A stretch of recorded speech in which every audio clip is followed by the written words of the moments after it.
Target with AK Sharma में आपका स्वागत है। आज के वीडियो में हम गांधी जी और उनसे संबंधित महत्वपूर्ण आंदोलनों के बारे में चर्चा करेंगे, महत्वपूर्ण प्रश्नों को आज से। और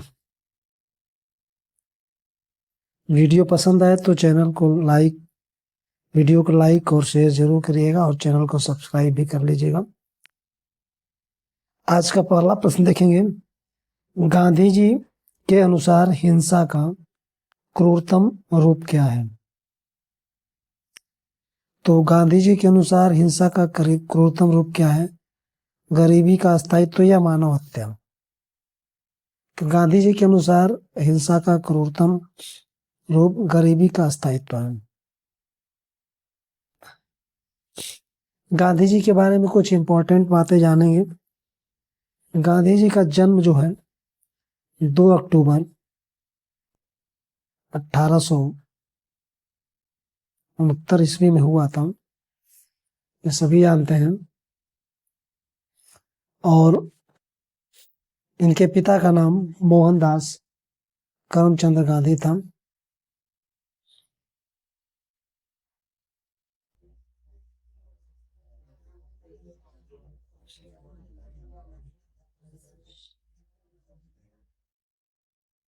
और इनका जन्म पोरबंदर गुजरात में हुआ था। इनकी माता का नाम पुतलीबाई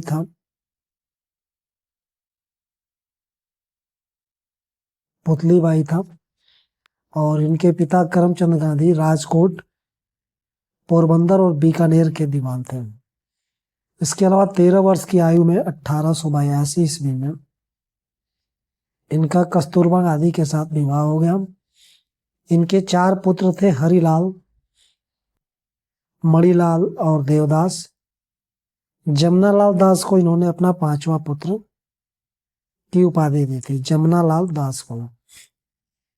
और भारत की शिक्षा के बाद गांधी जी 1889 से लेकर के 1891 ईस्वी तक यह इंग्लैंड में रह करके इन्होंने बैरिस्टरी की पढ़ाई की थी। इसके बाद भारत वापस आकर के राजकोट में और मुंबई में जो है वकालत शुरू की। हालांकि इनकी वकालत चल नहीं पाई, तो 1893 ईस्वी में इनको दादा अब्दुल्ला के मुकदमे के सिलसिले में साउथ अफ्रीका जाना पड़ा। और वहां जाने के बाद गांधी जी को सेंट पीटर्स मारिट्सबर्ग नामक स्टेशन पर डरबन से जो प्रेटोरिया की यात्रा कर रहे थे, उसमें प्रथम श्रेणी के डब्बे से अंग्रेजों ने जबरदस्ती धक्का देकर के नीचे उतार दिया।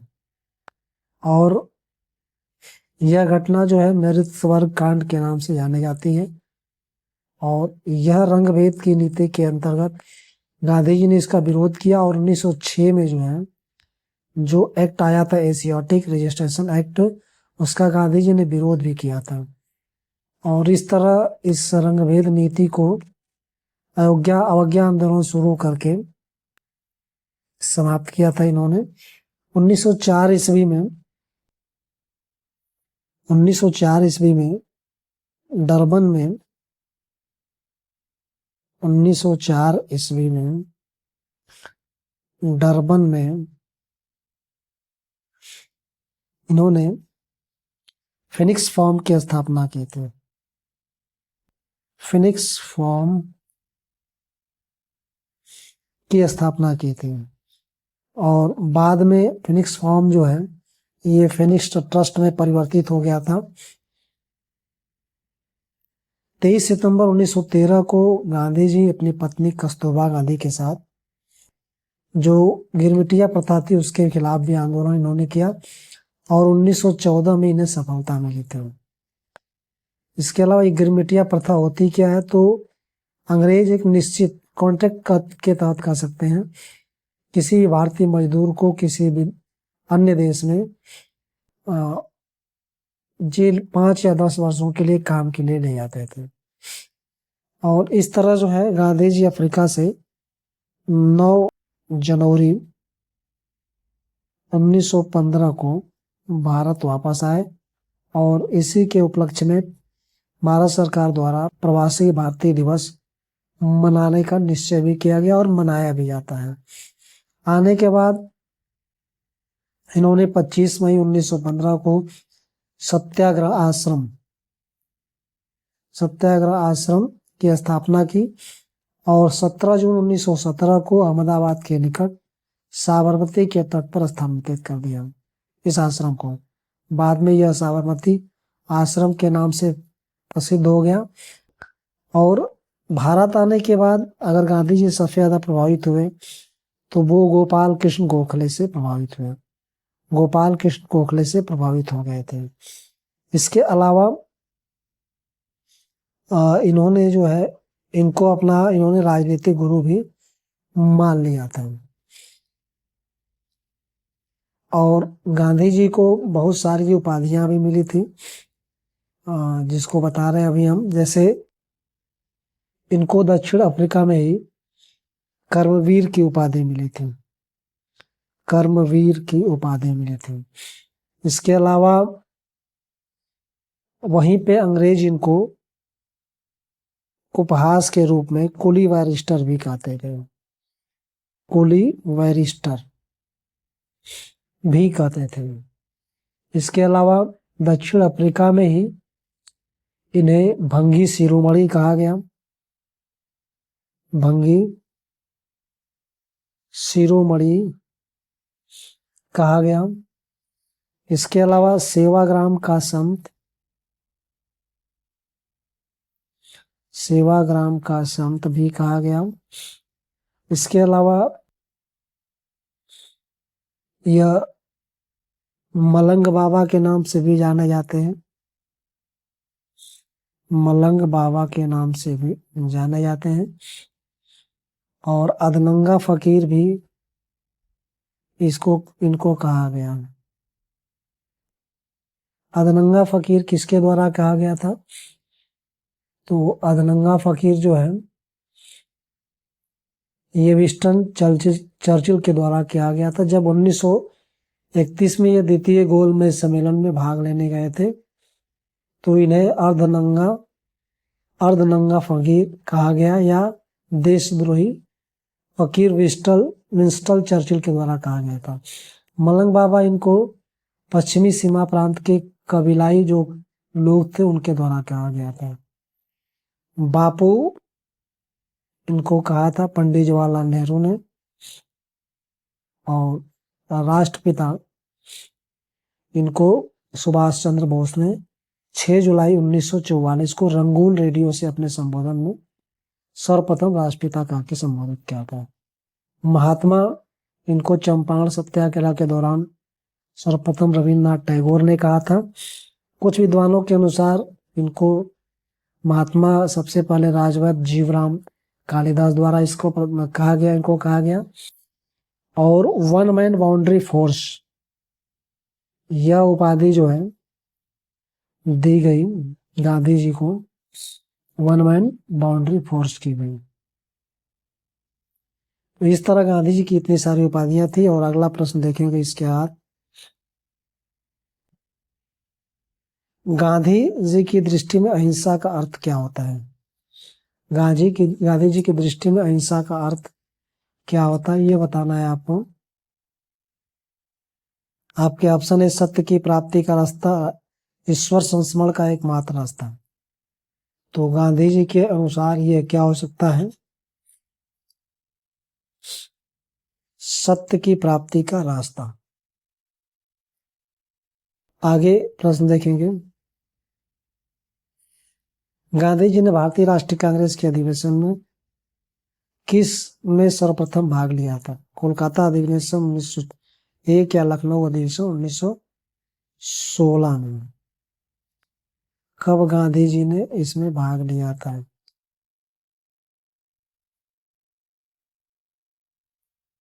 तो कलकत्ता अधिवेशन 1901 में इन्होंने सर्वप्रथम भाग लिया था।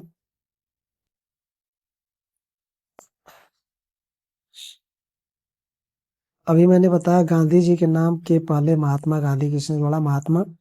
तो चंपारण सत्याग्रह के दौरान रविन्द्रनाथ टैगोर या खिलाफत आंदोलन के समय में? तो चंपारण सत्याग्रह के समय रविन्द्रनाथ टैगोर द्वारा इसको जोड़ा गया। महात्मा। आगे का प्रश्न देखेंगे। आंदोलन से गांधी जी का संबंध नहीं है। खिलाफत आंदोलन या स्वदेशी आंदोलन, किस आंदोलन से इनका संबंध नहीं है, यह आपको बताना है।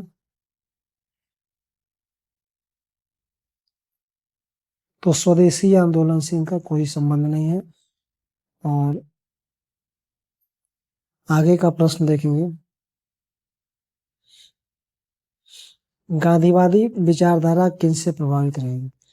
रस्किन, थोरो या टालस्टॉय या सभी से? तो इसका उत्तर हो जाएगा सभी से। और इसके अलावा गांधी जी जो है, इनकी मृत्यु जो होती है 30 जनवरी 1948 को 5:15 पर, शाम के 5:15 पर जब ये बिरला हाउस के प्रार्थना सभा में जा रहे थे, उसी समय नाथूराम गोडसे द्वारा इनकी हत्या कर दी जाती है। और अभियुक्त के रूप में नाथूराम गोडसे और नाना आमटे को 15 नवंबर 1949 को अम्बाला जेल में फांसी दे दी जाती है। गांधी जी ने सत्याग्रह का सबसे पहला प्रयोग अपना चंपारण में किया था, नील के किसानों के लिए तिनखटिया प्रथा को समाप्त करने के लिए। महात्मा गांधी के राजनीतिक जीवन में निम्नलिखित घटनाओं का कालक्रम क्या है? तो सबसे पहले चंपारण 1917 में, इसके बाद अहमदाबाद मिल मजदूरों की हड़ताल से संबंधित, तो ये 15 मार्च 1918 को था। इसके बाद खेड़ा सत्याग्रह था 22 मार्च 1918 को। और 1921 20-21 में असहयोग आंदोलन की शुरुआत हुई थी। तो इसका उत्तर क्या हो जाएगा आपको बताना है। इसमें क्या होगा इसका सही उत्तर?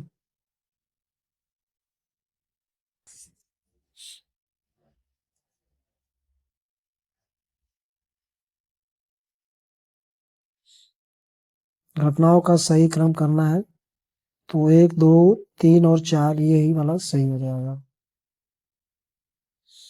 आगे का प्रश्न देखेंगे। गांधी जी को वन मैन बाउंड्री फोर्स किसने कहा था? चर्चिल ने या माउंटबेटन ने? तो ये बहुत ही अच्छा सा प्रश्न है, मैंने अभी इसके बारे में ऊपर बताया। आपको बताना है कि इनको वन मैन बाउंड्री फोर्स किसने कहा था? तो ये माउंटबेटन ने कहा था। नोआखाली में जब दंगा हुआ था, हिंदू मुस्लिम दंगा, तो गांधी जी वहां पहुंच करके दिल्ली से वहां जाते हैं।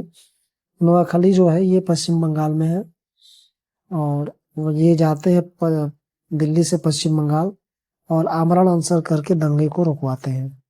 तो इसलिए लॉर्ड माउंटबेटन ने कहा कि जो काम 50,000 सैनिक नहीं कर सके, वो अकेले गांधी ने करके दिखाया। तो इसीलिए इनको वन मैन बाउंड्री फोर्स के नाम से उन्होंने संबोधित किया।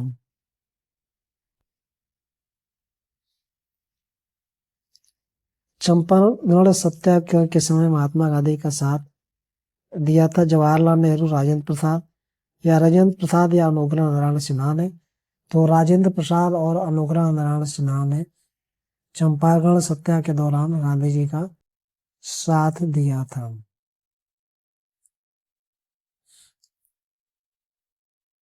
आगे का प्रश्न देखेंगे।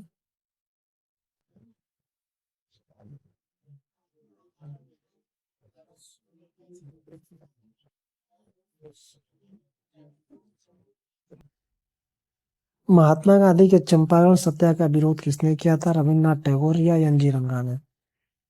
तो इसका विरोध किया था एन जी रंगा ने। आपके उत्तर सही हो जाएंगे, एन जी रंगा ने।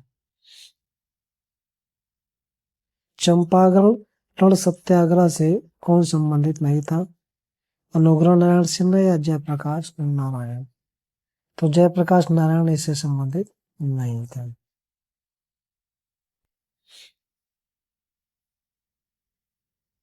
किसने 1920 में नागपुर के भारतीय राष्ट्रीय कांग्रेस के अधिवेशन में असहयोग के प्रस्ताव को प्रस्तावित किया था? ऑप्शन है चितरंजन दास या एनी बेसेंट। तो किसने जो है इसको प्रस्तावित किया था, ये आपको बताना है।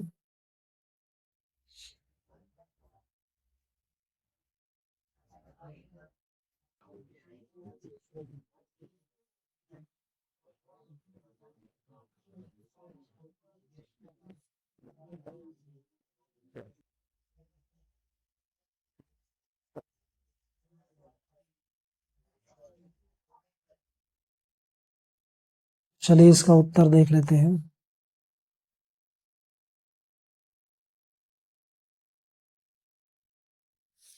इसका उत्तर हो जाएगा चितरंजन दास। चितरंजन दास ने इसको प्रस्तावित किया था। असहयोग आंदोलन के दौरान अपनी वकालत छोड़ दी थी महात्मा गांधी ने या चितरंजन दास ने? तो असहयोग आंदोलन के दौरान अपनी वकालत चितरंजन दास ने छोड़े थे।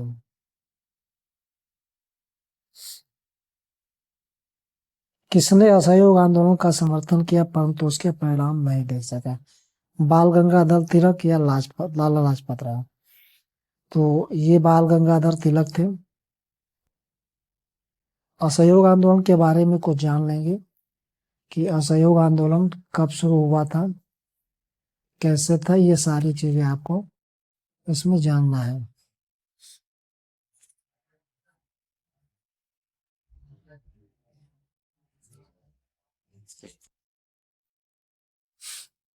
असहयोग आंदोलन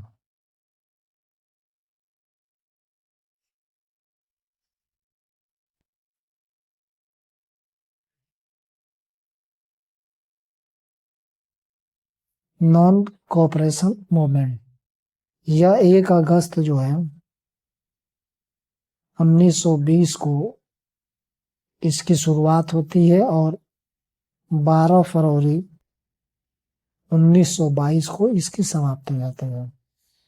इस आंदोलन का उद्देश्य जो था खिलाफत के प्रश्न का सम्मानजनक संसाधन और जलियांवाला बाग हत्याकांड के विरुद्ध न्याय की मांग, सबसे महत्वपूर्ण स्वराज की मांग, स्वराज की प्राप्ति, ये सबसे महत्वपूर्ण था। इस आंदोलन का प्रस्ताव जो है 4 सितंबर 1920 को कांग्रेस के विशेष कलकत्ता अधिवेशन में, जिसके अध्यक्ष लाला लाजपत राय थे, और इस प्रस्ताव का विरोध CR दास और लाला लाजपत राय ने भी किया था। असहयोग आंदोलन की पुष्टि कब हुई? तो दिसंबर 1920 के नागपुर अधिवेशन में इसकी पुष्टि कर दी गई और इस आंदोलन के प्रस्ताव से असंतुष्ट होकर के एनी बेसेंट, जिन्ना, बिपिन चंद्र पाल ने त्याग पत्र दे दिया। असहयोग आंदोलन के समय जो है तिलक स्वराज फंड की स्थापना की गई थी। तिलक स्वराज फंड की स्थापना की गई थी क्योंकि उसी समय 1 अगस्त 1920 को तिलक, बाल गंगाधर तिलक की मृत्यु हो जाती है और इन्हीं के नाम पर इसकी स्थापना की जाती है और 1 करोड़ रुपए कोष स्थापित किया जाएगा, ऐसा इसलिए इसको स्थापित किया गया था। तो असहयोग आंदोलन से संबंधित ये सब चीजें थी। और इसके अलावा असहयोग आंदोलन के दौरान काशी विद्यापीठ, गुजरात विद्यापीठ जैसे महत्वपूर्ण विद्यालय खोले गए। और इसके अलावा इसी समय जो है 1 वर्ष में स्वराज का नारा गांधी जी ने दिया था इसी समय, और गांधी जी द्वारा चलाया गया ये पहला जन आंदोलन भी था। इसके बाद इस आंदोलन में जो सर्वाधिक सफल कार्यक्रम रहा वो विदेशी कपड़ों का बहिष्कार था। इस आंदोलन को स्थगित करने का प्रमुख कारण 4 फरवरी 1922 में चौरा चौरी नामक गोरखपुर जिले के चौरा चौरी कस्बे में घटना घटी, जिसमें एक भूतपूर्व सैनिक द्वारा जुलूस निकाला गया था और कुछ पुलिस वालों की पिटाई कर दी गई थी और थाने को फूंक दिया गया था। इससे 22 पुलिसकर्मी मारे गए थे और बाद में 170 भारतीयों को मृत्युदंड दिया गया था, जिसमें मदन मोहन मालवीय ने अपनी पैरवी करके 151 लोगों को फांसी से बचा लिया। तो ये चीजें थी इसमें। और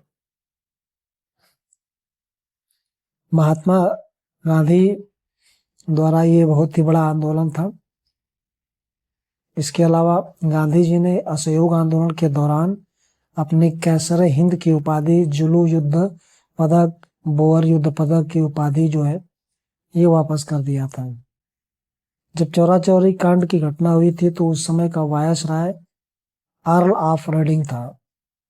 जब असहयोग आंदोलन शुरू हुआ तो लॉर्ड चेम्सफोर्ड था और इसी दौरान रविन्द्रनाथ टैगोर ने कहा था कि विदेशी कपड़ों को जलाया जाना निष्ठुर बर्बादी है। अनटू द लास्ट यानी रस्किन की पुस्तक जो थी, इसमें व्यक्ति का कल्याण सबके कल्याण में निहित है। इसने गांधी जी के जीवन को बदल दिया था। गांधी जी ने यह भी कहा था कि विदेशी वस्त्रों की बर्बादी उनके साथ सर्वोत्तम व्यवहार है। असहयोग आंदोलन के समय इन्होंने कहा था। इसके अलावा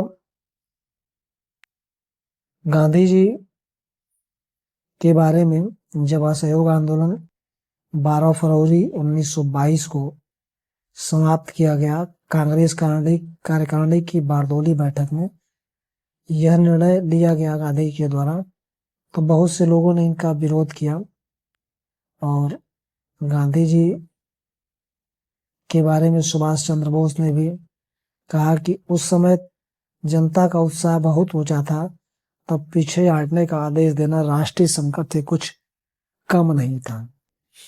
ऐसे गांधी जी जो है, गांधी जी को इन सब बातों को देखते हुए 10 मार्च 1922 को गिरफ्तार भी कर लिया जाता है और बाद में इनको छोड़ दिया जाता है। आगे का प्रश्न देखेंगे।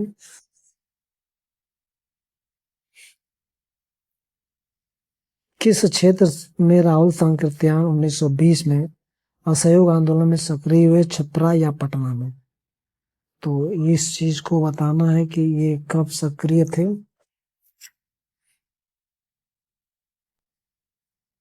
किस क्षेत्र से? तो छपरा से राहुल सांकृत्यायन सक्रिय थे। एक वर्ष में स्वराज का नारा गांधी ने दांडी मार्च के समय में दिया था या असहयोग आंदोलन के समय में दिया था? तो असहयोग आंदोलन के समय में इन्होंने दिया था। अगला प्रश्न देखेंगे। ये चौरा है, चौरा चौरी की घटना कब हुई थी? 5 फरवरी 1922 या 4 फरवरी 1922? तो अभी मैंने बताया 4 फरवरी 1922 को यह घटना हुई थी।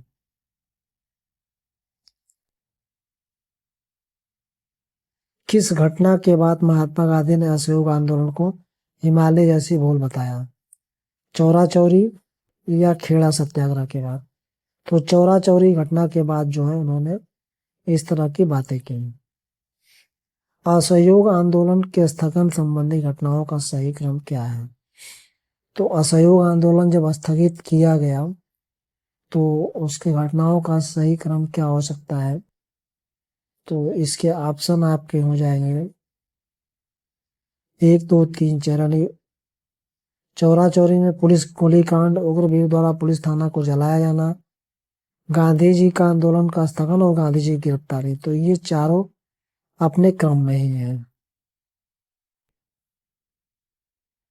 निम्नलिखित घटनाओं का सही क्रम बताना है। चौरा चौरी कांड, असहयोग आंदोलन का स्थगन या बारदोली प्रस्ताव? तो पहले चौरा चौरी कांड होता है, फिर बारदोली प्रस्ताव होता है और फिर असहयोग आंदोलन का स्थगन होता है। तो 1, 3, 2 ये वाला सही है। दिल्ली में 24 फरवरी 1922 को आयोजित अखिल भारतीय कांग्रेस समिति की बैठक में असहयोग आंदोलन वापस लेने गांधी जी के विरोध में निंदा प्रस्ताव किसने प्रस्तुत किया था? तो ऑप्शन है सुभाष चंद्र बोस या डॉक्टर मुंजे। तो डॉक्टर मुंजे ने ये निंदा प्रस्ताव गांधी जी के अगेंस्ट में प्रस्तुत किया था।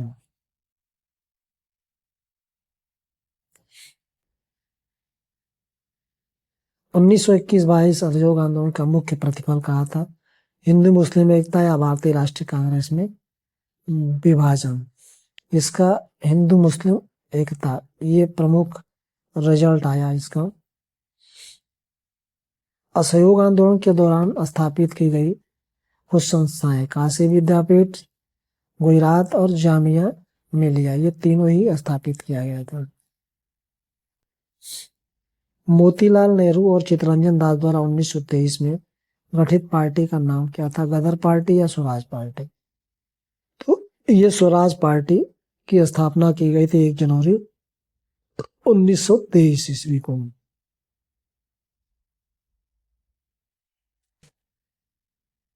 इसके बाद अगला प्रश्न देखेंगे, किसने स्वराज पार्टी का निर्माण करने के लिए कांग्रेस के अध्यक्ष पद से इस्तीफा दिया था? चित्तरंजन दास या मोतीलाल नेहरू ने? तो ये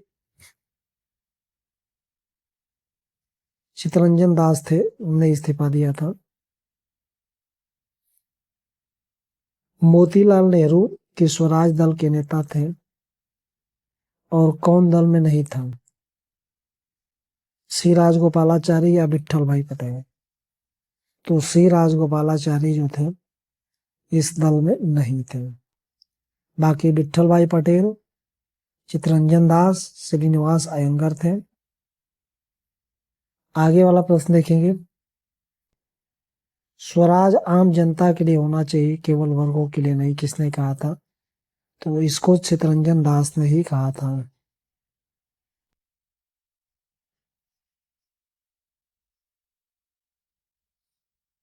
स्वराज पार्टी से मोतीलाल नेहरू, सी आर दास, एन.सी. केलकर, श्रीनिवास अयंगर नेता थे, इसमें कौन संबंधित नहीं था?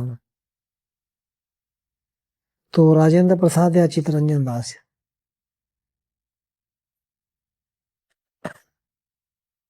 तो राजेंद्र प्रसाद से इसका कोई संबंध नहीं था। सेंट्रल लेजिस्लेटिव असेंबली का प्रथम भारतीय अध्यक्ष कौन था? वल्लभ भाई जय पटेल, विट्ठल भाई जय पटेल? तो ये विट्ठल भाई जय पटेल थे। दांडी यात्रा के समय निम्नलिखित में से क्या आरंभ हुआ? असहयोग आंदोलन, सविनय अवज्ञा आंदोलन? तो दांडी यात्रा के समय में सविनय अवज्ञा आंदोलन शुरू हुआ था। अभी कुछ दांडी यात्रा के संबंध में जान लेंगे। दांडी यात्रा की शुरुआत कब हुई थी और इसकी शुरुआत क्यों की गई थी दांडी मार्च की?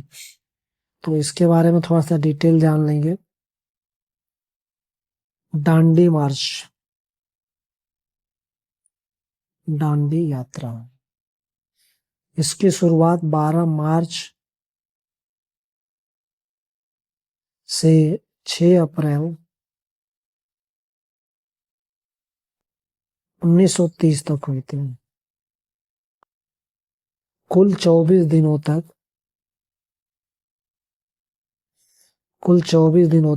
385 किलोमीटर की यात्रा की थी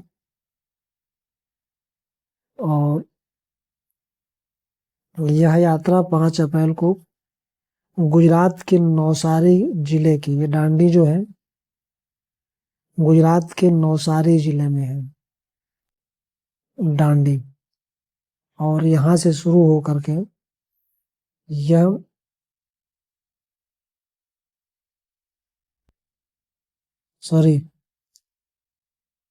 दांडी, यह जो यात्रा शुरू हुई थी दांडी यात्रा,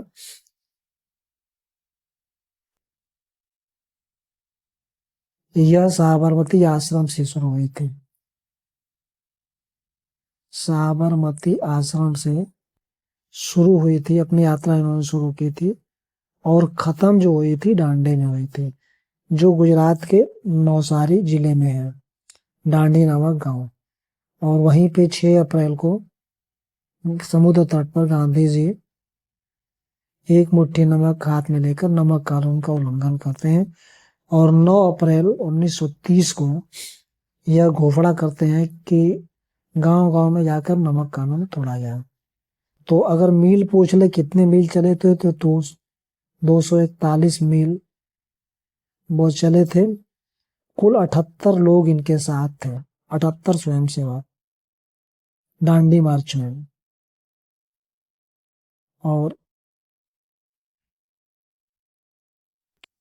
आगे का प्रश्न देखेंगे, किस आंदोलन में महिलाओं ने सर्वाधिक भागीदारी मानी जाती है? असहयोग आंदोलन या नमक सत्याग्रह? तो नमक सत्याग्रह में और असहयोग आंदोलन में किसमें महिलाओं की सर्वाधिक भागीदारी मानी जाती है, ये बताना है।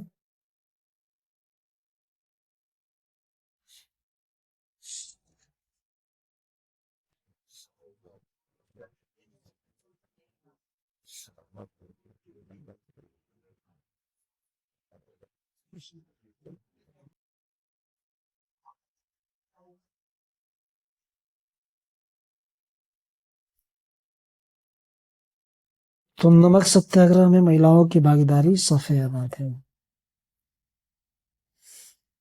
किस प्रांत के सत्याग्रहियों की संख्या गांधी की दांडी या कूच में सर्वाधिक थी, बिहार या गुजरात? तो इसमें कौन से लोग ज्यादा थे या किस प्रांत के लोग ज्यादा थे? तो गुजरात के ज्यादा थे। किस कांग्रेस सत्र में कार्यकारी कमेटी को सघन आंदोलन प्रारंभ करने का अधिकार दिया गया, मुंबई सत्र या लाहौर सत्र? किसमें यह अधिकार दिया गया था? तो लाहौर सत्र में यह अधिकार इनको दिया गया था। शक्ति के विरुद्ध अधिकार की इस लड़ाई में मैं विश्व से सहानुभूति चाहता हूं, यह किससे संबंधित है? तो असहयोग आंदोलन से संबंधित है या गांधी की दांडी यात्रा से संबंधित है? तो गांधी की दांडी यात्रा से ही संबंधित है।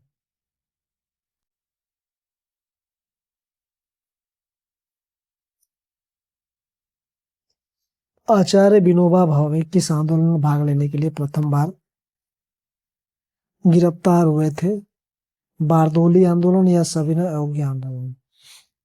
तो सविनय अवज्ञा आंदोलन में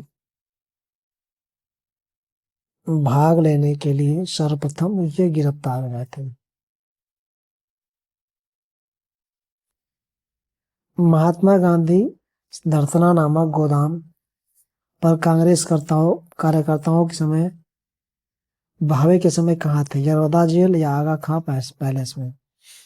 जब धरतना नामक गोदाम पर कांग्रेस कार्यकर्ताओं ने सरोजिनी नायडू के नेतृत्व में धावा बोला, तब गांधी जी यरवदा जेल में थे।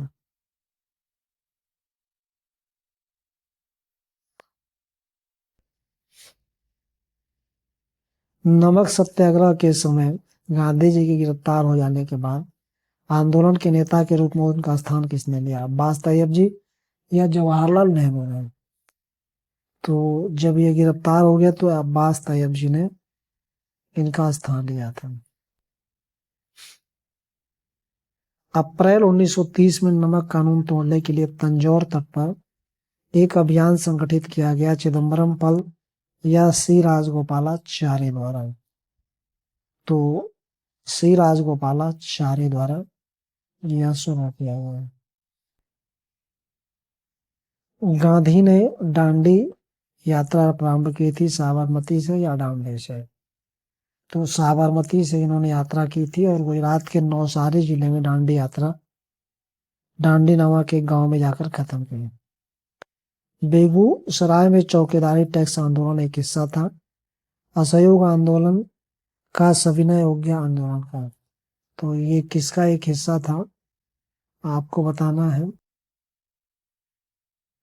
सविनय अवज्ञा आंदोलन का एक हिस्सा था।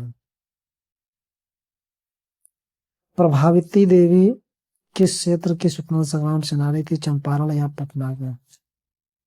तो ये पटना से संबंधित थे। सविनय अवज्ञा आंदोलन की और सफलता के बाद गांधी ने क्या महत्व दिया? हिंसा के सीमित उपयोग को, रचनात्मक कार्यों को। तो रचनात्मक कार्यों में ये लग गए। गांधी इरविन समझौता के हस्ताक्षर होने में किसने महत्वपूर्ण भूमिका निभाई थी? मोतीलाल नेहरू या तेज बहादुर सप्रू? तो तेज बहादुर सप्रू ने इसकी महत्वपूर्ण भूमिका निभाई थी। गांधी इरविन समझौता में महात्मा गांधी के लाभ को सांत्वना पुरस्कार कैंपबेल जॉनसन द्वारा कहा गया या सुभाष चंद्र बोस द्वारा? तो सांत्वना पुरस्कार कैंपबेल जॉनसन द्वारा कहा गया। गांधी और इरविन को दो महात्मा कहा था, सरोजिनी नायडू ने या मदन मोहन मालवीय ने? किसने कहा था दो महात्मा? सरोजिनी नायडू ने कहा था। गांधी इरविन समझौता 5 मार्च 1931 को हुआ, मुख्य रूप से सविनय अवज्ञा आंदोलन समाप्त करने के लिए, नमक कर समाप्त करने के लिए। तो गांधी इरविन पैक्ट क्यों हुआ था?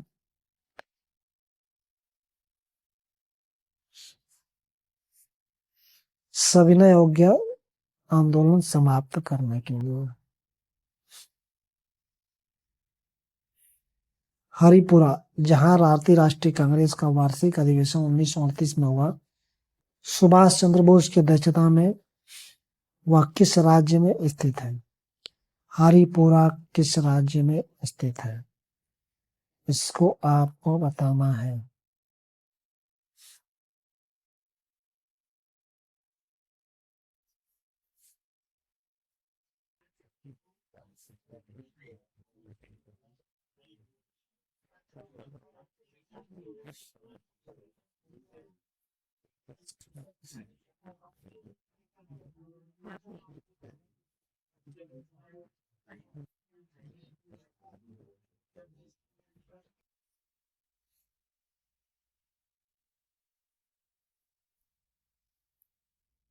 तो हरिपुरा किस राज्य में है ये आपको बताना है।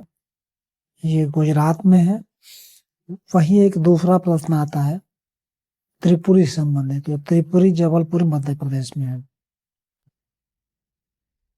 कैबिनेट मिशन के संबंध में कौन सा कथन सत्य है? इसमें एक संघीय सरकार की सिफारिश में भारतीय न्यायालय की शक्तियों का विस्तार किया गया। तो इसमें बताना है कैबिनेट मिशन से संबंधित क्वेश्चन है ये।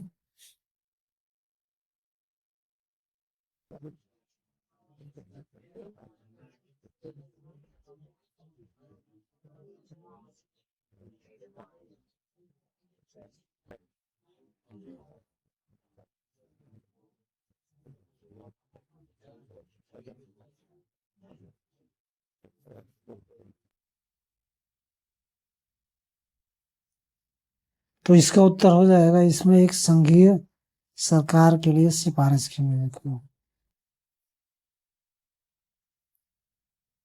वह कौन सा कांग्रेस अध्यक्ष था जिसने क्रिप्स मिशन और लॉर्ड वेवल दोनों से वार्ताएं की?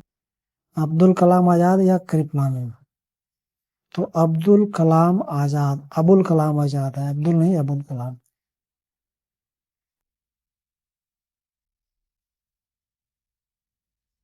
इसका प्रस्ताव मई में आया और इसमें अभी भारत को विभाजन मुक्त करने की आकांक्षा थी, जिसका ब्रिटिश प्रांतों ने मिलकर बने एक संघीय राज्य का स्वरूप होना था। किससे संबंधित था? क्रिप्स मिशन या कैबिनेट मिशन? ये किससे संबंध में आया था? तो ये कैबिनेट मिशन से संबंधित था।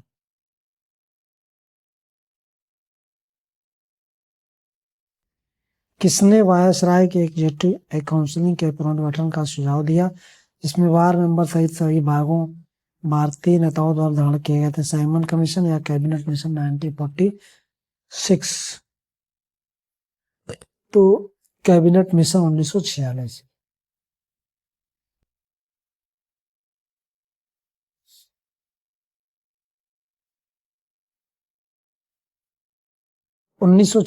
का कैबिनेट मिशन में लॉर्ड पैथिक लॉरेंस एबी, एक लेजेंडर्स और स्टेफोर्ड क्रिंस शामिल थे। कौन इसका सदस्य नहीं था?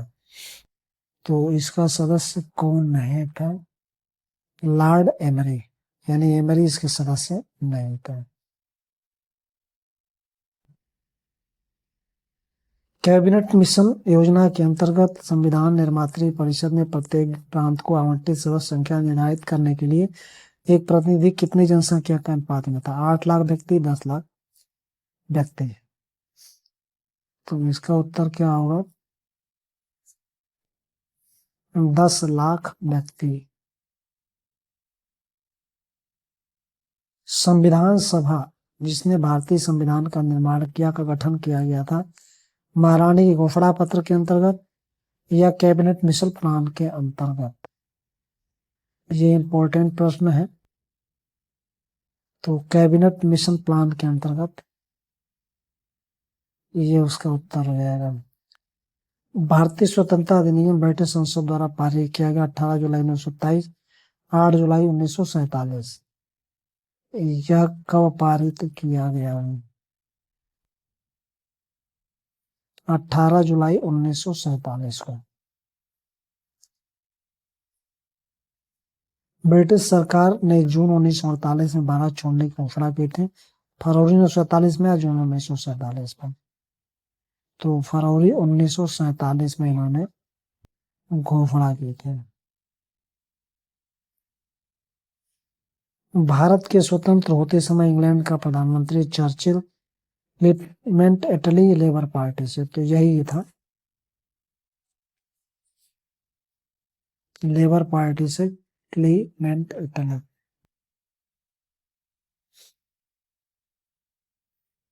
14 जून 1947 को कांग्रेस के दिल्ली अधिवेशन में भारत के विभाजन का प्रस्ताव स्वीकार हुआ। इसके अध्यक्ष कौन थे? कृपलानी या राजेंद्र प्रसाद? 14 जून 1947।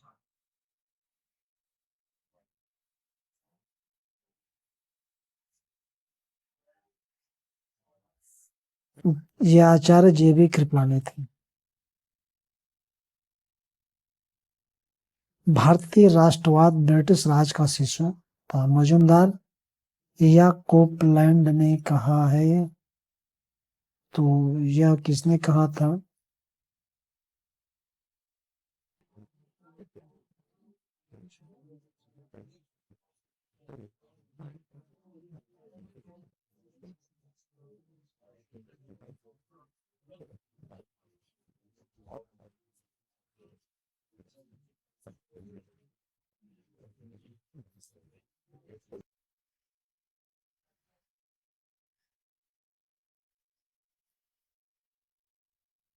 कोपलैंड महोदय ने कहा था इसको। 14-15 अगस्त 1947 को मध्य रात्रि केंद्रीय असेंबली में हिंदुस्तान हमारा जनगण मनगण किसने गाया? सुचेता कृपलानी, MS सुब्बालक्ष्मी ने। तो जनगण मनगण किसने गाया था? MS सुब्बालक्ष्मी ने। 14 या 15 अगस्त 1947 की मध्य रात्रि को अंतरिम संसद के रूप में कितने सत्याग्रह किया? अंतिम सरकार या संविधान सभा ने? तो संविधान सभा ने। कैबिनेट मिशन 24 मार्च 1946 को भारत पहुंचा। मिशन के अनुसार संविधान सभा के निर्वाचन कब हुए थे? कैबिनेट मिशन जो है के अनुसार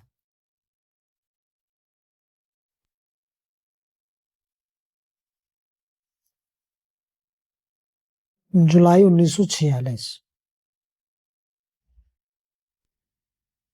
भारतीय स्वतंत्रता अधिनियम 4 जुलाई 1947 ब्रिटिश प्रधानमंत्री इटली द्वारा हाउस ऑफ कॉमन्स में पेश किए गए 15 जुलाई 1947 को। उसके अगले दिन हाउस ऑफ लॉर्ड्स में पारित हुआ 18 जुलाई 1947 को। राजकीय स्वीकृति प्राप्त हो गई और इसके अनुसार भारत पाकिस्तान की स्थापना, देशी रियासतों को भारत या पाकिस्तान में शामिल होने की छूट। भारत मंत्री सचिव का पद कब समाप्त किया गया? 1947। भारतीय स्वतंत्रता अधिनियम या कैबिनेट मिशन? तो 1947 भारतीय स्वतंत्रता अधिनियम। भारतीय संविधान भारतीयों की इच्छा अनुसार होगा, यह महात्मा गांधी ने कहा था। ऐसी कौन सी रियासत थी जिसके प्रतिनिधि संविधान सभा में सम्मिलित नहीं हुए? ये इंपॉर्टेंट क्वेश्चन है कि किस रियासत के लोग शामिल नहीं हुए थे, तो भोपाल हो जाएगा इसका उत्तर।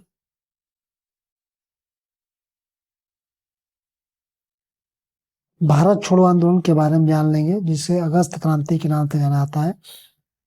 तो इसका जो है प्रस्ताव 8 अगस्त 1942 को पारित किया गया था।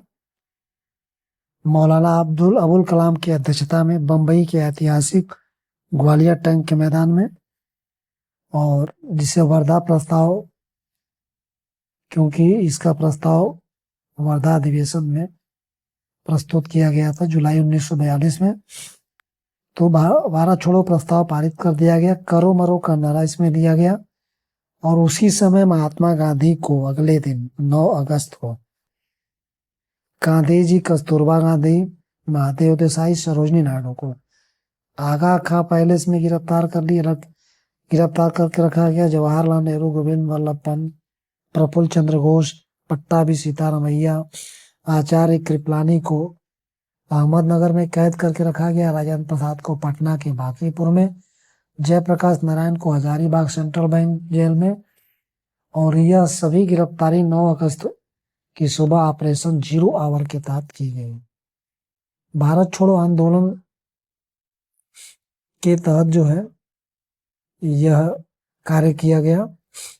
और इसके अलावा इसमें जो महत्वपूर्ण तथ्य जो कहे गए,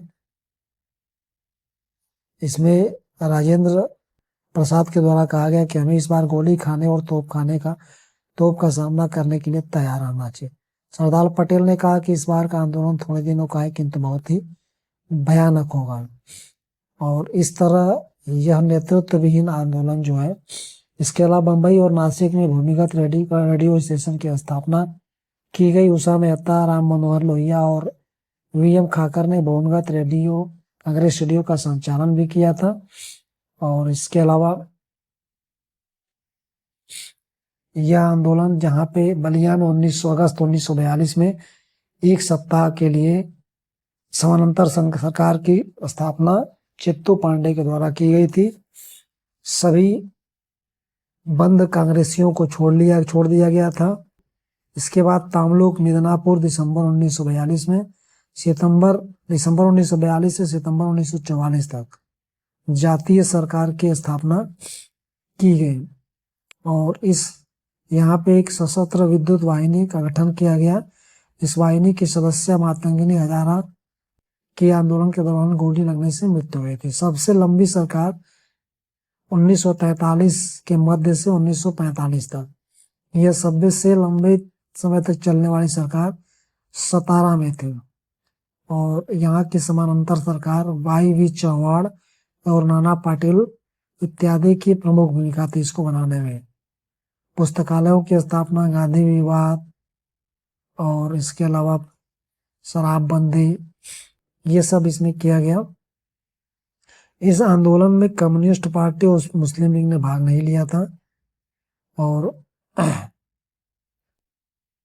इसमें गांधी जी ने 21 दिनों का आमरण अनशन करने का निश्चय किया।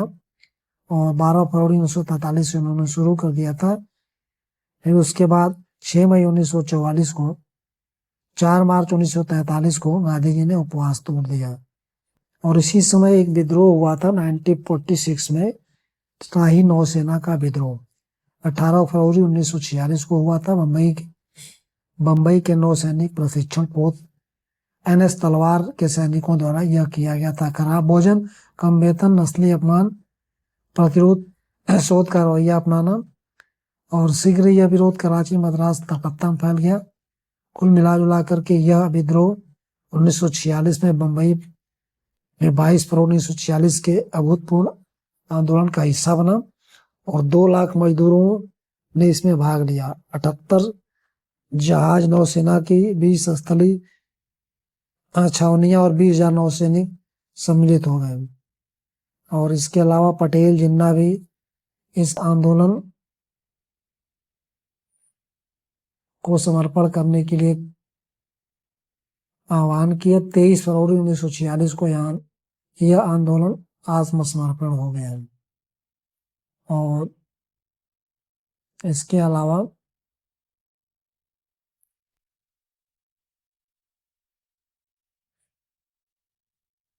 इस समय जो भारत का नौसेना अध्यक्ष था वो एडमिरल गॉडफ्रे था।